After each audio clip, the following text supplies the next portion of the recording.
Hello and thank you for your interest in my book.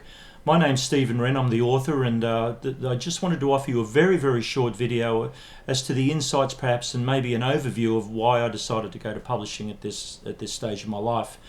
Well, I was born in 1956 in Australia, and I was born the same year that television pioneered here, and never before had society evolved so quickly or so diversified as it did through that medium. I guess for the first 10 years of my life I probably thought I was an American because everything I consumed was from that country. But of course America produced some fantastic pop culture icons.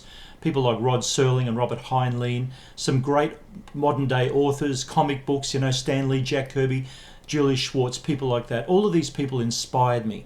And I guess what that kind of inspiration does is it allows you to see the forest and the trees.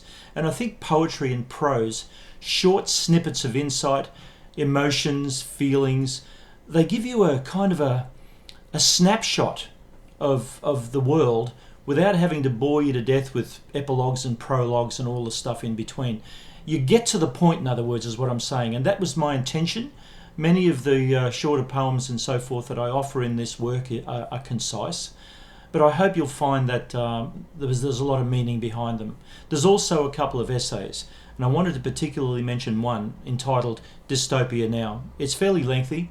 It's based on the fact that I was born the year TV pioneered, and I basically broke it into the decades since then as to just little observations, not judgments, about the things that I've seen.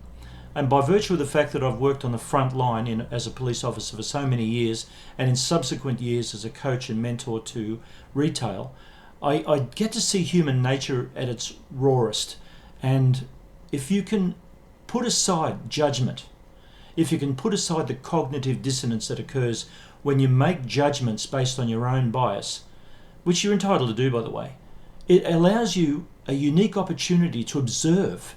And I'm hoping that the observations that I've made in the form of the poems and the prose and the essays in this book will be entertaining and insightful. And if it provokes a little bit of thought, even if it doesn't entertain, then I've achieved what I set out to. So again, thank you so much for your interest, and I look forward to seeing you in cyberspace again.